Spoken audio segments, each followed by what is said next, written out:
Cheers, everyone. Sleepy Reader here. A few more comic book thoughts. 5 or 6 different comics here. I'll just say a few things about.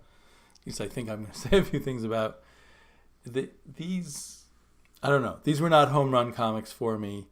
Wonder Twins, the first issue from Wonder Comics, written by Mark Russell, art by I think Stephen Byrne. This was kind of one of the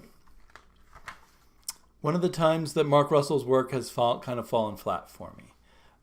Now, granted, it fell a bit flat for me in parts of Snagglepuss, and then by the end of the 6 issues kind of redeemed itself, and I ended up with a really positive feeling about Snagglepuss.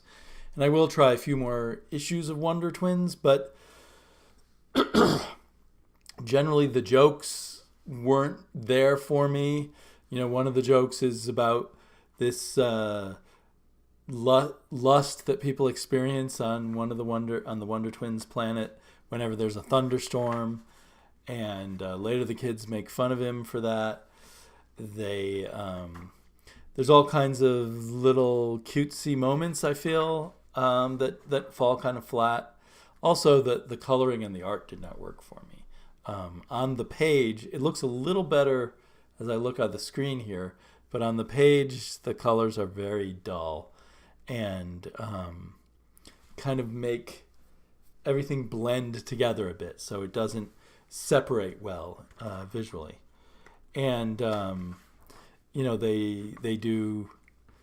I'm gonna kind of spoil the end. I mean, there's nothing really going on, but they where is it?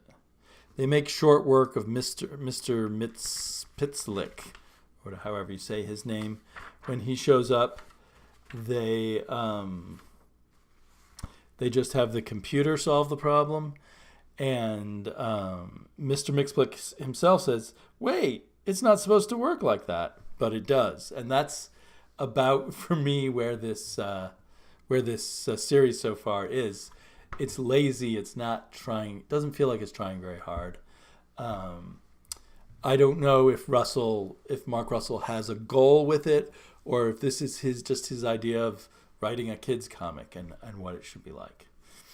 I've got 2 issues of Ice Cream Man here. I should have talked about the last issue, which was kind of a major turning point in the series, so to speak, because we got a view of the character who is the Ice Cream Man and his antagonist off in a different universe, presumably before the Ice Cream Man came to our universe, and kind of like a prologue to what happened and setting up a conflict between different characters. It was very cool. Gives the Ice Cream Man series a different flavor all of a sudden if it's got more of a interdimensional quality to it than just supernatural. Although it probably all amounts to the same anyway. This one has really great coloring, I think.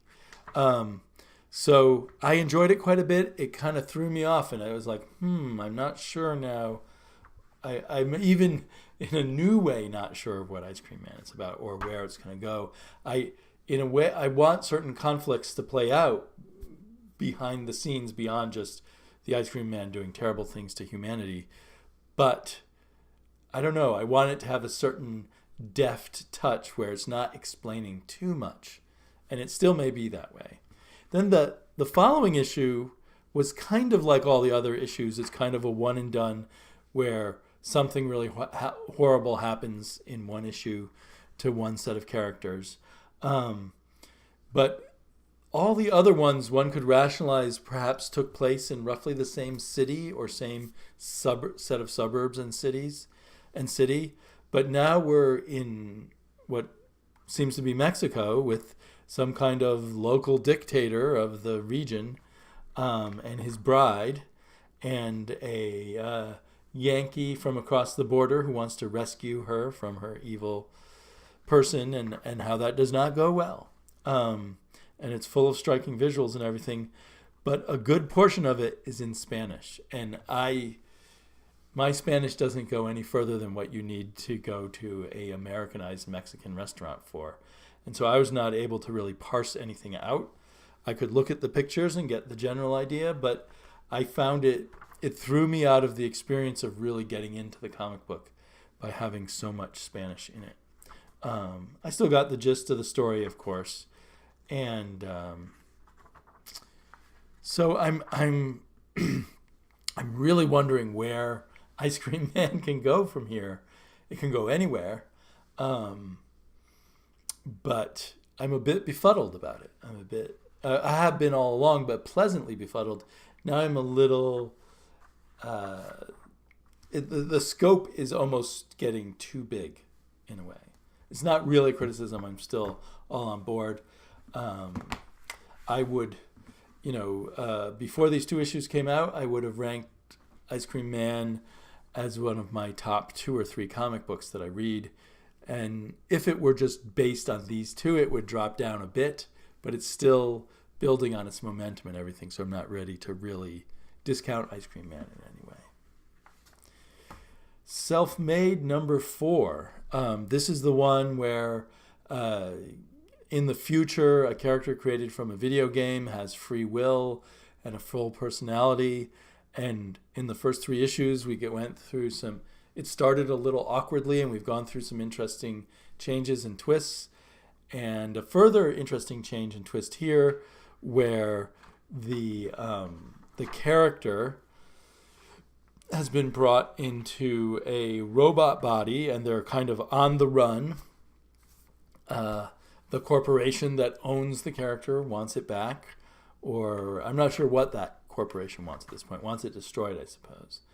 The coloring doesn't, again, it's one of these cases where it actually, when I look up at the screen there, the coloring doesn't look so bad.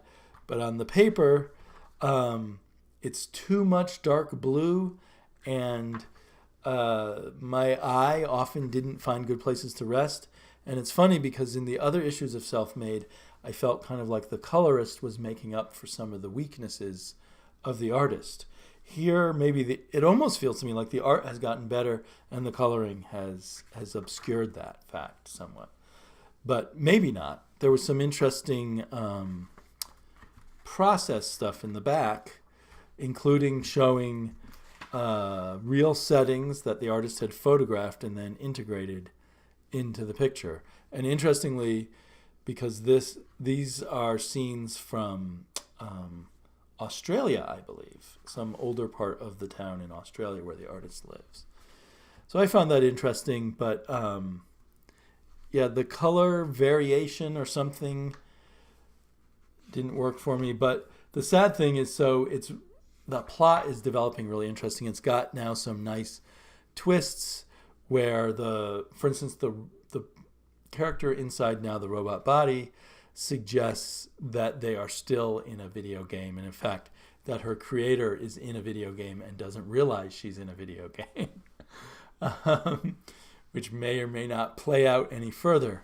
But the sad thing is, I just saw in solicits, they now list this as a 6-issue mini, which I didn't notice it being listed as a 6-issue mini. So it's only got 2 more issues. It's been ramping up. Hopefully they will find a cool way to end it. It probably was one of these things where it could have gone on for a longer series if the sales were good. Sales probably were not that good. I didn't see a lot of hype for this particular book anyway. So, unfortunately, a good comic that will be a short-lived one. But maybe we'll make a great 6-issue arc. We'll have to see. I'll let you know in case you might want to buy the trade. So I got 2 Black Hammer books. I can't remember if they came out the same week or maybe one week and then the other this past week. Suddenly, the main Black Hammer title seems to be... There were the 2 fill-in issues with Rich Tommaso, which looked nice but felt like fill-in issues and felt like they were just biding their time. But now, with the return of the wonderful art from Dean Ormston, it still feels like we're biding our time or kind of retreading a familiar thing where people are trapped in a different version of their world and they don't realize something's wrong, but they don't realize what's wrong. So we see all our characters now in a kind of dull, unexciting version of actions of Spiral City, but feeling there ought to be something more. My favorite part of the issue took place on Mars. So it's kind of the backstory of Barbalian before he came to Earth, and the fact that he was gay and has a gay lover and has been rejected by his tribe, and builds a spaceship out of stolen parts. It's forbidden on this planet to leave the planet, but he and his lover are going to go to Earth. And I know we've had an origin already for Barbalian, and I don't think that included a lover escaping with him, but I'm not sure. So I'm not sure how this ties in yet with the rest of it. I think at the end, though, we do have the arrival. No, we don't. Okay.